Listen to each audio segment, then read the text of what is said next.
Hey, welcome back guys. Today I'm going to show you how to finish this wall using plaster to get the best results. So without further ado, here we go.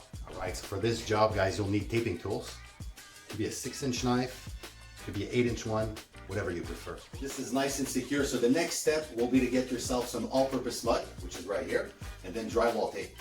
Then grab that all-purpose mud, you'll want to mix it up with water.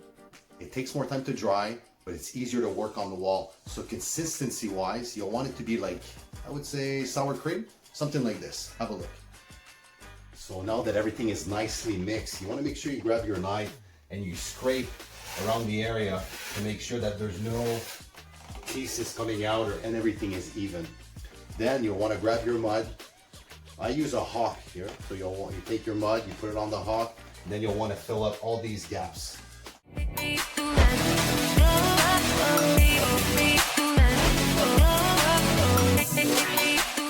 Guys, I pre-cut my tape already. So you want to grab your tape, put it over like this. Put a nice squeeze on it, make sure it grabs onto the wall. And then you take that excess mud, take it out.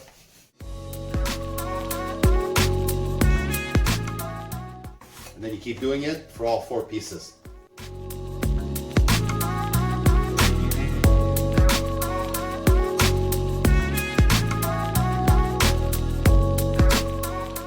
Give this a few hours to dry and we'll get back to it tomorrow, guys. Now that we've waited overnight and this is nice and dry, you'll want to grab a sanding sponge and put your hand on the wall just to try to find some uneven type of bumps that you'll lightly sand with the sanding pad. We don't want to go rough on this wall, guys. Just want to go very light so that we can put another coat on here. So have a look, I'll show you how that's done.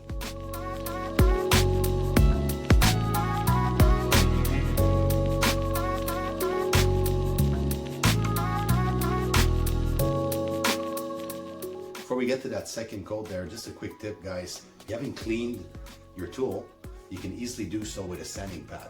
So if you have a quick look, you'll see it's easy to clean.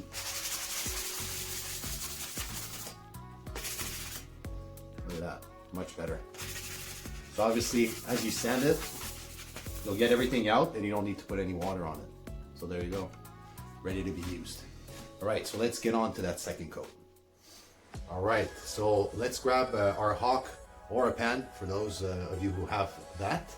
And what we want to do is, I like to start from the middle, work my way on the sides, and we want a thickness between 2 to 4 centimeters. So let me show you guys what I recommend. Start from the middle, work your way down, sides. So, like I explained earlier guys, this mud should be a consistency of about sour cream. So we're still looking at this type of mud. So once you got your mud on here,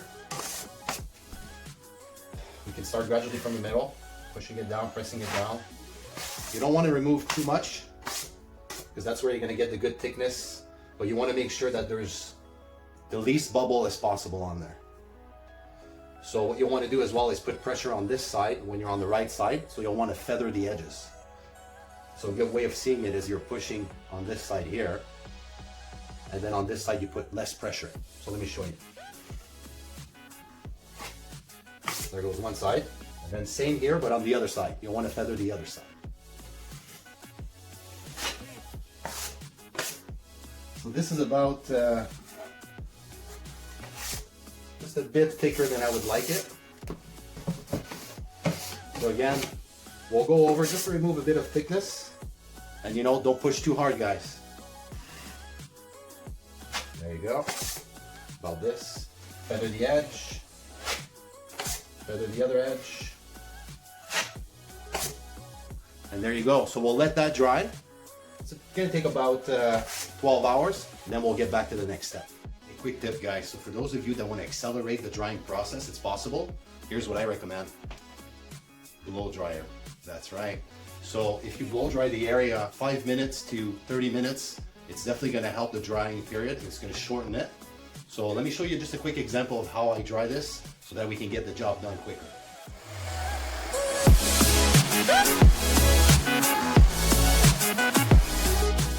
to see progression, guys, look at the ends. You'll see it's kind of a wet type of grayish dark color. And then once it gets dry, it actually blends in with the wall, becomes a whitish type of color. So that's how you know it's dry versus wet. So if it's still wet, still humid in there, you want to keep drying until it's the same color as the wall, all right? So we've been at it for about 10 minutes. If you guys get a bit impatient, it's normal. This will take about half an hour if you want to accelerate the process.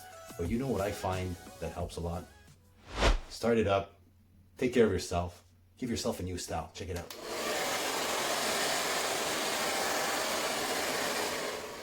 Not bad, eh? No. Let's keep going. Right, so it's been about half an hour. So what you want to do now is grab that sanding pad. We'll sand lightly, guys. We shouldn't have major lines or major bumps or anything like that. But if you do, you'll want to lightly sand it. Make sure that you feel that it's dry under it. You know, you kind of feel it when you touch it.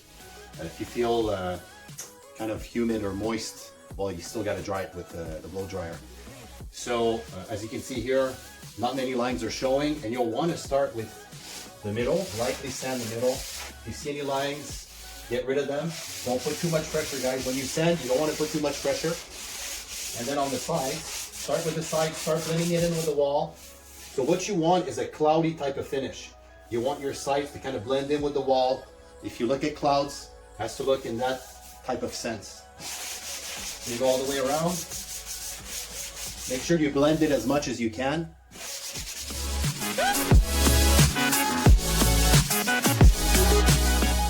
Make sure you put your hand on the wall. If you feel any edges, make sure everything is flat. And there you go, guys. So this is looking good. Now we're ready for skimming. The last coat, so let's do it. So for skimming, guys, what it is really is to finish so that everything blends in perfectly. And also sometimes you'll have little holes, imperfections from the second coat that you did.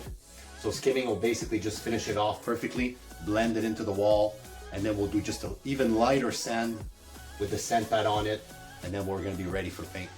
So let me give you a quick example of skimming. So you grab a little bit of mud there. Go over top again. Except this time, you're not leaving as much mud on the area. Before it was about 2/16, now we want to leave not even 1/16. So you want to kind of put much more pressure on it so that you're not left with so much mud. I mean, you're kind of just blending it into the wall, right?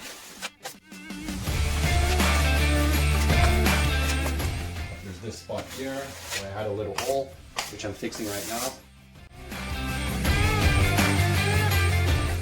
It's that simple. So basically when you skim, you're really going over your wall, putting much more pressure onto your knife to make sure that you're not leaving as much mud.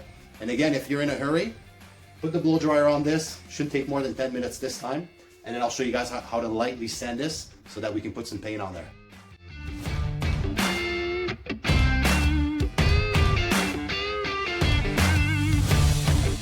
Hey guys, look at this. Look at this result. You can barely see there was a hole there, right? So now when I put my hands on it, it's still not perfect, so I'm gonna lightly sand the edges. But really, guys, at this point, you're ready to paint. So this is pretty much what you need to do here. Just lightly sand wherever you feel there's still a small edge.